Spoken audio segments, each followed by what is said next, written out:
Bom, na aula de hoje vamos ver a igreja que nasceu no Pentecostes. Amém? Vamos orar?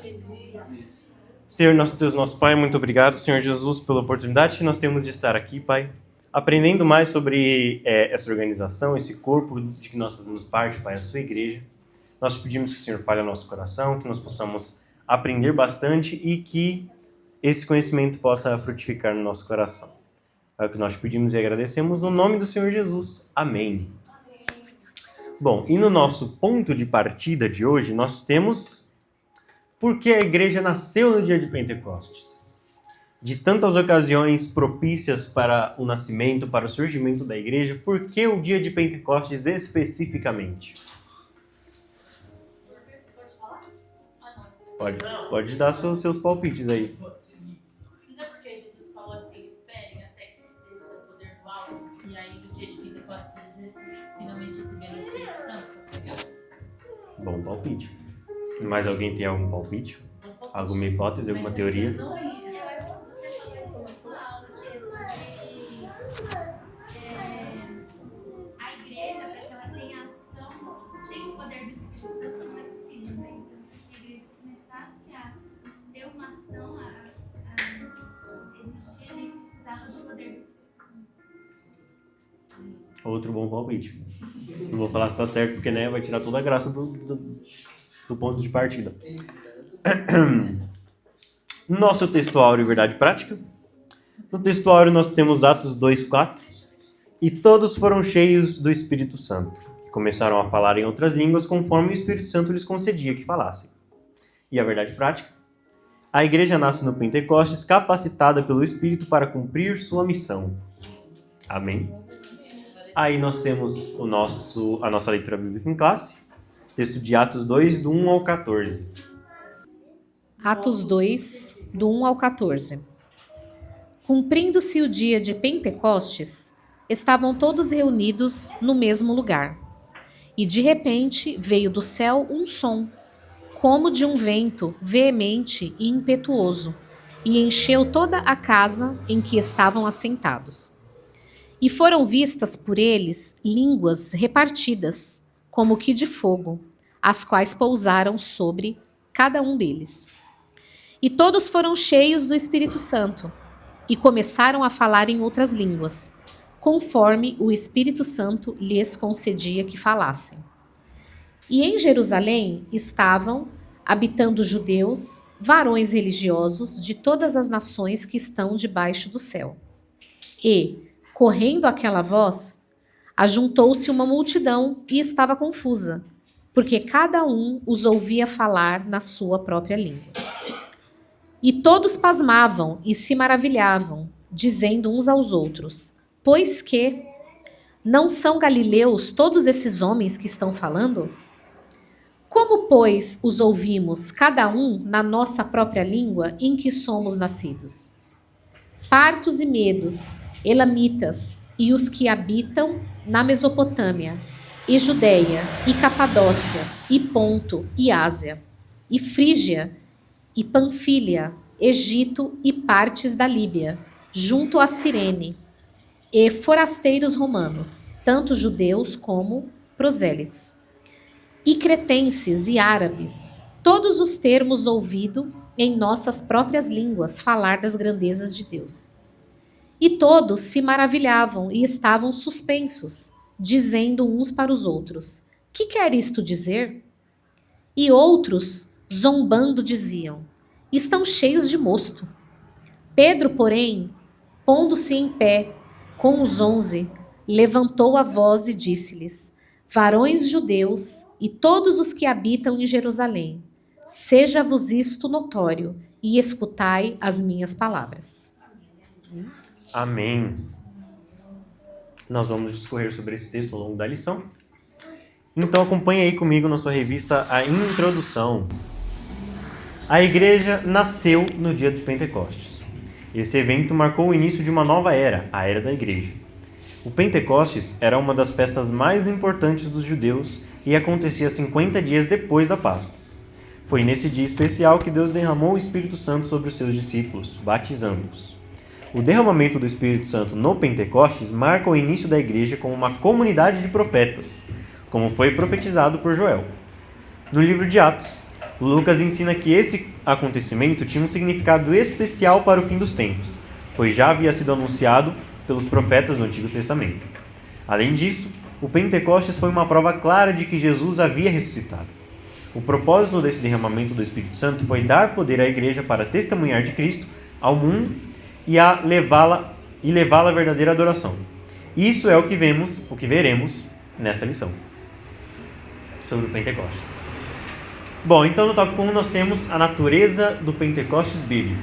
Ele é de natureza divina, é um evento paralelo ao Sinai e centrada em Cristo e nos tempos finais.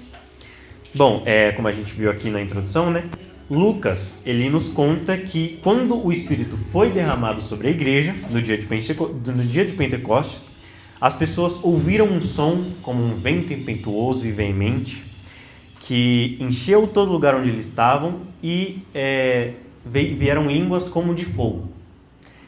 Os teólogos explicam que esses sinais da presença de Deus são sinais, são teofanias, que justamente é quando Deus se revela para as pessoas de forma visível e audível. São as teofanias. E assim como no Monte Sinai, quando Deus entregou a lei para Moisés, e o povo ouviu trovões e relâmpagos, e viu o fogo e ouviu a voz de Deus, a presença de Deus se tornou real para o povo naquele momento. Tipo assim, a presença de Deus sempre foi real, obviamente. Mas quando Deus se revelou dessa forma ao povo, aí eles passaram a crer que Deus estava junto com eles. Então, se no Monte Sinai Deus entregou para o povo a lei na pedra, ele escreveu a lei na pedra, no dia de Pentecostes ele escreveu a sua palavra no coração das pessoas que estavam presentes ali. E o dia de Pentecostes marcou esse encontro do Espírito de Deus com a igreja. Pedro deixa claro que esse evento do Pentecostes tinha total ligação com Jesus e mostra que o derramamento do Espírito Santo está intrinsecamente ligado a tudo que Jesus veio fazer aqui. A morte, a ressurreição, a ascensão aos céus. Isso significa que mesmo que seja uma manifestação do Espírito Santo, o dia de Pentecostes ele tem um caráter cristocêntrico, ou seja, todo o evento de Pentecostes é voltado para Cristo. E Pedro também explica que o dia de Pentecostes foi o cumprimento de uma profecia de Joel 12:28, quando ele anuncia que Deus derramaria mesmo o seu Espírito sobre toda a humanidade. No tópico 2 nós temos o propósito do Pentecostes bíblico. Eu acho que eu estou falando meio rápido, né? É meio difícil de controlar isso. Nós temos, primeiro, para promover a verdadeira adoração, e segundo, o poder para testemunhar. Então, a gente sabe, né, que essas manifestações visíveis e audíveis da presença de Deus, os trovões, os relâmpagos, o fogo, as línguas estranhas, tudo isso é muito atrativo aos olhos, né? Se qualquer pessoa de outra religião fosse ver esse tanto de acontecimento, ela com certeza, no mínimo impressionada, ela ficaria. Só que esse não é o foco do Pentecostes. O principal foco do evento de Pentecostes é o que ele produz internamente no coração das pessoas. Ele promove a verdadeira adoração. Em Atos 2:11, como a gente leu na leitura bíblica em classe, a gente vê que temos ouvido em nossas próprias línguas falar da grandeza de Deus. Ou seja, se o Pentecostes não incentiva a verdadeira adoração, ele não é biblicamente correto. Não é o Pentecostes bíblico. E quando os gentios estavam presentes, até eles puderam experimentar o Pentecostes, porque eles também glorificavam a Deus nessas línguas estranhas. Então até os gentios eram afetados pelo Pentecostes, no dia que o Espírito Santo desceu. Esse fogo pentecostal é o que promove o verdadeiro louvor, a verdadeira adoração, e também tem uma dimensão escatológica. Escatológico no sentido de que remete ao fim dos tempos. Mas, apesar de o Pentecostes ter esse retrato do fim dos tempos, isso não deve trazer para nós uma ideia imediatista. Tipo assim, de querer que o mundo acabe de qualquer jeito para a gente encontrar com Cristo e tipo assim, acabou a terra finalmente, agora é só dando glória. Porque justamente o Pentecoste serve para nos incentivar a pregar Cristo, a pregar a cruz. Deve nos dar essa coragem e essa ousadia para falar da obra que Jesus realizou na cruz. Amém? Faz sentido até aqui? E no tópico 3 nós temos as características do Pentecostes bíblico. Primeiro, é uma experiência específica, uma experiência definida e contínua, e as línguas e o amor. Uma das principais características do Pentecostes bíblico é justamente essa, que é uma experiência diferente da salvação. Tem a ver uma coisa com a outra, mas tipo assim, enquanto a salvação é quando Jesus opera a obra em nós, nós somos salvos, nós somos redimidos, e no Pentecostes a gente tem o poder para pregar a obra que aconteceu com a gente. Faz sentido essa diferença entre o Pentecostes e a salvação, uma coisa diferente da outra? Faz sentido? Amém. Glória a Deus. O Pentecostes ele é uma experiência definida e contínua, ou seja, a Bíblia deixa claro que o Espírito Santo, o batismo no Espírito Santo, ele é evidenciado pelo falar em línguas. Claro que tipo assim, não é com todo mundo que acontece, mas seria tipo assim, o sinal mais visível do batismo no Espírito Santo. É claro que, né, tipo assim, toda vez que a pessoa recebe o Espírito Santo, ela é rodeada de grande amor, um amor afetuoso, assim, né, pelas pessoas, por grande alegria também, mas o falar em línguas, no Pentecostes original, por assim dizer, né, o falar em línguas foi o que evidenciou para os crentes judeus que os gentios também tinham sido afetados pelo Espírito Santo. Então, tipo assim, uma pessoa de outra religião, de outra nação, que não tinha nada a ver com os judeus, falou em línguas no dia de Pentecostes. E foi isso que esclareceu para os crentes judeus que até os gentios seriam afetados pelo que aconteceria com a igreja. Ótimo. Calma aí, tem que montar todo o microfone. Não dá para prender o microfone no microfone grande? Pra apertar? Então, é que uma vez eu tava ouvindo um podcast que um moço estava falando sobre o poder do Espírito Santo, e às vezes a gente subestima mesmo quanto que o Espírito Santo pode se evidenciar através disso, né? Ou tipo, que ele não pode fazer que nem ele fez. Ele falou que uma vez ele estava pregando, e aí um cara levantou no meio da pregação e começou a falar eles acharam que era em línguas dos anjos, mas era só um dialeto bizarro, no final das contas. Mas enfim, ele foi falando, um dialeto bizarro e tal, ninguém entendia nada. Quando ele acabou, ele sentou, todo mundo esperou. Eu não sei se foi alguém que me contou, se eu já contei aqui, mas enfim, no final do culto, uma mulher africana veio pra ele e falou assim: olha, tudo que você falou foi no meu dialeto. E o Espírito Santo te usou pra falar que o meu filho vai ser curado da doença dele. Então, sério, tipo assim, chega a me emocionar. É muito lindo, porque assim, a gente realmente subestima, e até porque assim, muitas vezes o Espírito Santo ele pode querer que a gente faça coisas do nada, que nem esse cara. Ele tava, de uma certa forma, passando vergonha ou tirando a atenção, né, tecnicamente, do púlpito. Mas o Espírito Santo estava usando ele. Então, quão importante é a gente se deixar usar.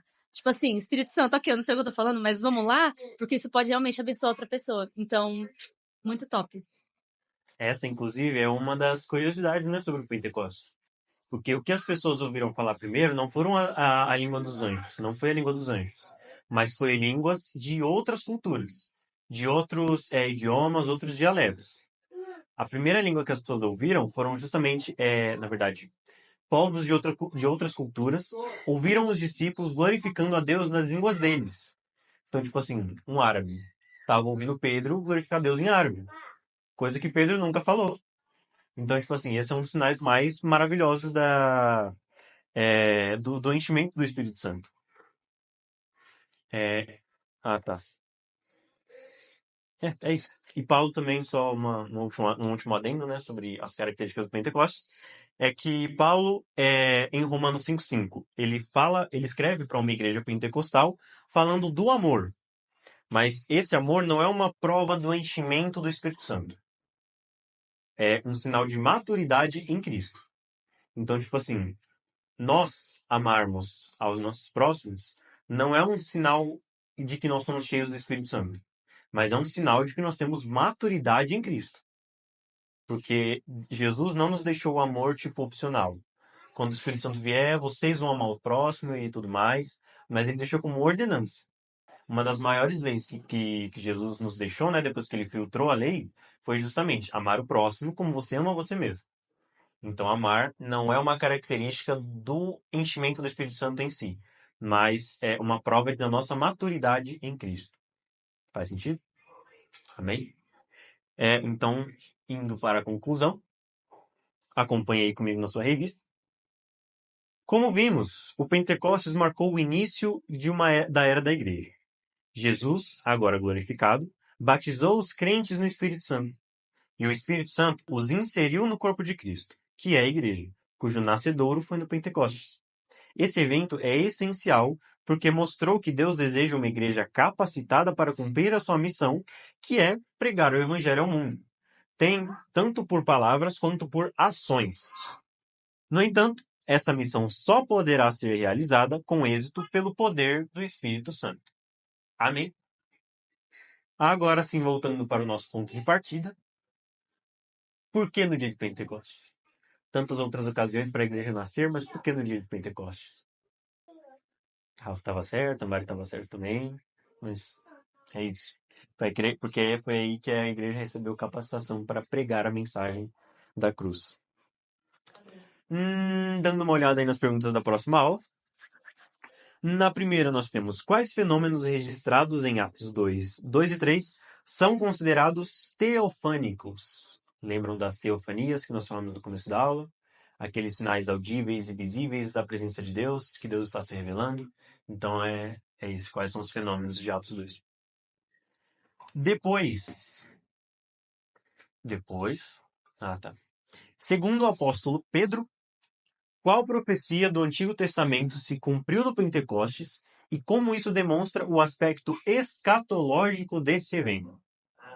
Então, Pedro falou, né, que uma profecia do Antigo Testamento se cumpriu. Qual foi essa teoria hoje? Qual foi essa profecia e como ela é um sinal dos fins dos tempos? Basicamente é isso que ele está perguntando. Na 3, cite um dos propósitos marcantes do Pentecostes em Jerusalém, conforme Atos 2, 11. Quais são os dois propósitos principais do Pentecostes, né, de quando aconteceu em Jerusalém? Aí, a 4. Segundo Atos 1, 8. Para que a igreja necessita do poder do Espírito Santo? E a última. Porque o Pentecostes bíblico é distinto da salvação, segundo Atos 1, 5 e Atos 2, 33. Por que um diverge do outro? Isso que ele está perguntando. Bom, alguém tem alguma dúvida, alguma observação, algum destaque na aula de hoje sobre o Pentecostes? Muito da hora o Pentecostes. Eu achei muito interessante a parte que você destacou ali, não só do Espírito Santo ser o poder, né, para testemunhar, mas também a transformação da criação. Eu achei isso muito legal, né, porque, igual fala, né, se a gente não tem amor, nada que a gente faz vale. Você pode pegar para 300 pessoas no dia, se você não tiver amor, nada vale. Então, ele não só trouxe esse poder para que a gente pregue e testemunhe Jesus da forma correta, mas que a gente ame da forma correta. Da forma correta. É um ótimo ponto. Não tem aquela música lá de... Eu não sei de quem que é aquela música, mas fala sem amor eu nada seria. Dele mesmo. Só que as pessoas acham, né, que é o amor, tipo, mundano. De você amar a pessoa e fazer um monte de coisa por ela. Só que aí é o amor de Cristo. Tipo assim, de você ser desafiado a amar a pessoa que, se ela pudesse, ela matava você. Isso é difícil. Foi. Mais alguém tem alguma dúvida, destaque ou observação? Estranho falar assim. Alguém tem alguma dúvida, observação, destaque? Agora sim. Eu acho que é legal, porque eu nunca tinha parado pra pensar que Jesus tinha o Espírito Santo dentro dele, sabe? Às vezes eu fico pensando nisso, que eu literalmente, e foi com o tio Vinícius falando, que eu nunca tinha parado pra pensar que hoje nós temos o Espírito Santo, mas quando Jesus estava andando na Terra, o Espírito Santo vivia dentro dele. Então é literalmente isso, ele teve que ir pra, tipo assim, ele voltar pro lugar celestial e aí o Espírito Santo agora vir E sobre a aí gente. o Espírito Santo vem, tipo, só ele. Exato, entendeu? Então, às vezes a gente não pensa que, tipo, e quando Jesus fala, vocês farão as mesmas obras que eu e até maiores, porque por causa do Espírito que vivia dentro dele. E a gente não se dá conta, né? A gente fala, não, o Espírito Santo é só pra me dizer que vai ficar tudo bem quando eu tô chorando. Ou pra eu orar em nome de Jesus, Ele é mas só o consolador, ele ele é não é só, o poder, ele é ele é só o só o consolador. consolador. Mas, tipo, é realmente o poder que Jesus tinha que a gente tem, sabe? Então, é a gente, tipo, proclamar isso sobre a nossa vida e tomar essa autoridade que ele já nos deu, né? Então. Pois é. O Espírito daquele que andou sobre as águas, que multiplicou pães e peixes, que curou cegos, coxos, mudos, é o mesmo Espírito Santo que vive em nós. Então, né, sejamos ousados para pregar o Evangelho, em nome de Jesus. Bom, a nossa reflexão de hoje, as letras miúdas aí, ficou pequeno, mas ossos do ofício. O mesmo Espírito Santo que desceu em Pentecostes está sobre nós hoje. Mas nós estamos permitindo que ele nos use, como ele usou as pessoas em Pentecostes, que falaram em outras línguas, em outros idiomas, como ele esteve em Jesus e operou em Jesus, fazendo curas, milagres, maravilhas, sinais. Nós estamos permitindo que ele nos use hoje, como ele usava Jesus, como ele usava os crentes no Pentecostes? Essa é a reflexão de hoje, para guiar a nossa... Ah, tá. Pronto. Amém, gente? Vamos orar. Senhor, nosso Deus, nosso Pai, nós te agradecemos, Senhor Jesus, primeiramente, pela presença contínua do Teu Espírito Santo em nós, Pai. Muito obrigado por ter ido, Pai, ter se entregado, ter voltado aos céus para que o Espírito Santo pudesse voltar e viver em nós hoje. Nós reconhecemos a necessidade que nós temos, Pai, de ter essa sensibilidade espiritual, de ter essa convicção de quando as coisas vêm de fato do Espírito, quando as coisas vêm de obras, Senhor, que não convém. Nós clamamos para que o Senhor nos traga renovação, Senhor Jesus, nos traga ousadia para pegar a sua palavra, para cumprir a missão que o Senhor tem para nós, para a sua igreja. E nós pedimos, Pai, que nós possamos estar disponíveis, com o coração disponíveis para que o Senhor nos use. E nós queremos assumir esse compromisso, Pai, de viver cheios do Espírito Santo, de viver guiados pelo Espírito Santo diariamente. Nós pedimos que o Senhor viva em nós a cada dia mais, que o Senhor transborde em nós, Pai, a ponto de afetar as pessoas que nos odeiam, Pai. Que elas vejam que é o Senhor que vive em nós, e não o contrário. É o que nós pedimos e agradecemos no nome do Senhor Jesus. Amém. Amém, gente. Muito obrigado pela atenção e até a próxima aula.